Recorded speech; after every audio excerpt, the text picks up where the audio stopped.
Okay, hi there. I'm responding to your lesson plan and revision. I was going to send you a really long email, but sometimes it's just easier if I walk you through. And so I wanted to go through just a couple things from an exemplar lesson plan. I don't know that it's the best ever, but I seem to do okay at work. And so I wanted to just go over my lesson plan and we could talk about what's similar or different on yours. And then maybe some places where you're doing really well and some things you might decide to change once you see this. And so this is my green dot lesson plan for observation. I made sure that when I did the standards, I did the California as well as Common Core, you can see right here. And I also really tried to highlight that yes, we are transitioning to Common Core and show my awareness of that. It didn't take too much, and I can send you a link to the Common Core standards website. I also tried to include vocabulary words. If your template did not include that, you definitely don't need to. But I find that it's helpful to know the vocabulary I'm going to be assessing the students on. And so my final assessment should include some of these terms, whether it be allusions or symbols or, commas, quotation marks. My objective is always 3 parts. And so usually on our campus we say given blank, students will be able to, and then you have the key Bloom's term, and then a measurable outcome. Right? And so given a variety of fiction and nonfiction texts, students can evaluate validity of assertions by making 4 to 5 comments on a speaking rubric. And so obviously I would be measuring that one. For students that are advanced, I usually give an extension. They'll be able to revise to make it true or untrue, so they can do the inverse, which is slightly more difficult. I also typically have a modified. So when we talk about special education modifications, having an alternate objective is one of the most fundamental ways we deal with it. So given a closed passage and a variety of fiction and nonfiction texts, students will be able to evaluate the validity of several assertions by speaking in their choice of one-to-one group, small group, or teacher-led groups. So some students, the elbow partner won't work, and I want to make sure that they have access. I also give a student-friendly objective. So that's the one that they would see in the PowerPoint. What will you be doing today? Today's goal is to build on speaking and listening skills by having a conversation. They do ask you typically to connect to past knowledge and future learning. That's missing here, but I would add something in along the lines of you may have already learned about this in the standards, and I hope that next time we can talk about this.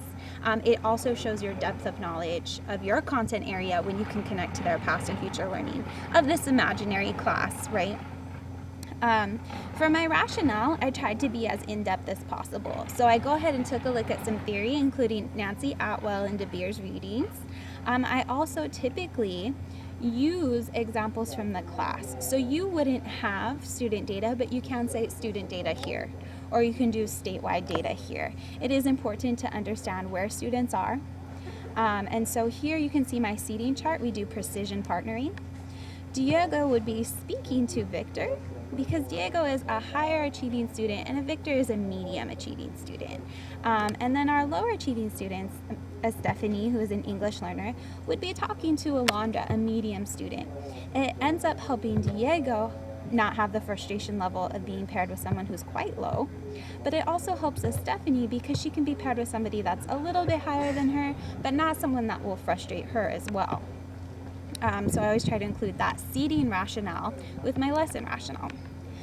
Down here, I also try to include an assessment based on the standard. You might not be able to do that, but you can make an imaginary one, or you can say, I would include this information if I had it.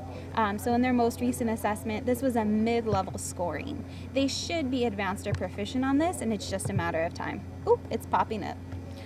Oh, computer. And so we're not going to send the concerns. Okay. So what does that look like in my lesson? So of course there's a warm-up and there's a challenge warm-up because this was a difficult day. I make sure that students are aware of their goal for the day. So the objective should be pretty transparent for them. They also have a quick write just like you. My quick write for that beginning part offers them sentence stems to work with. And so underneath your artwork, what do you notice? What are you thinking?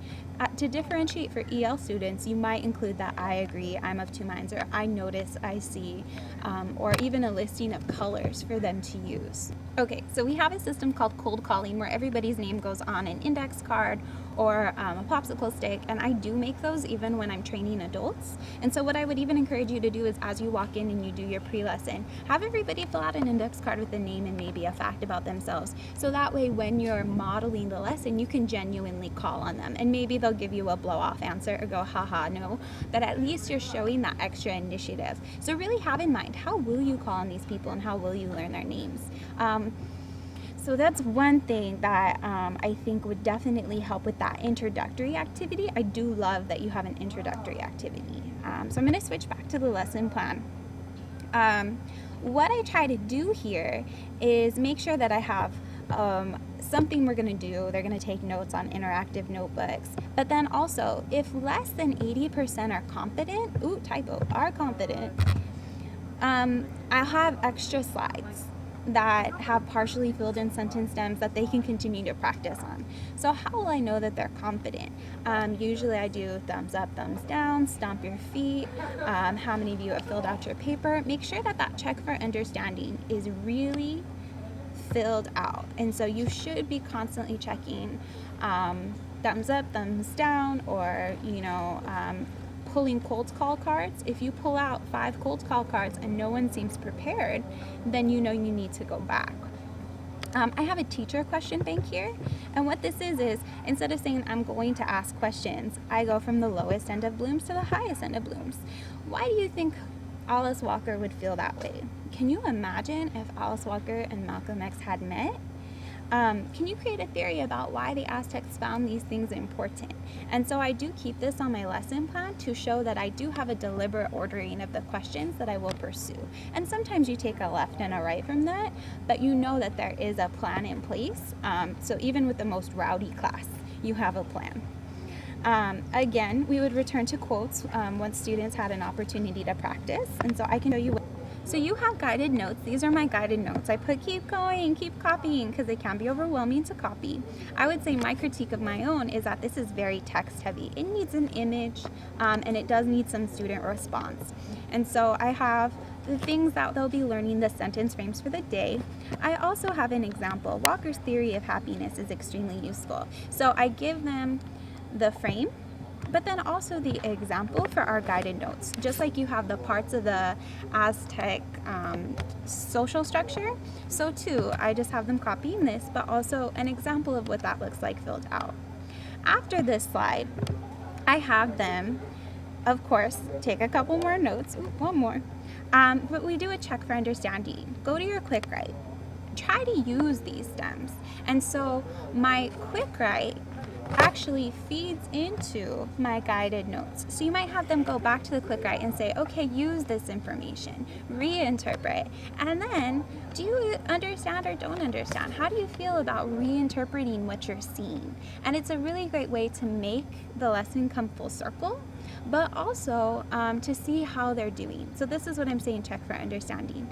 You can have them write the score on their paper, hold up a 1, 2, 3, 4, 5 with their hands, but it gives them a chance to let you know what they're understanding.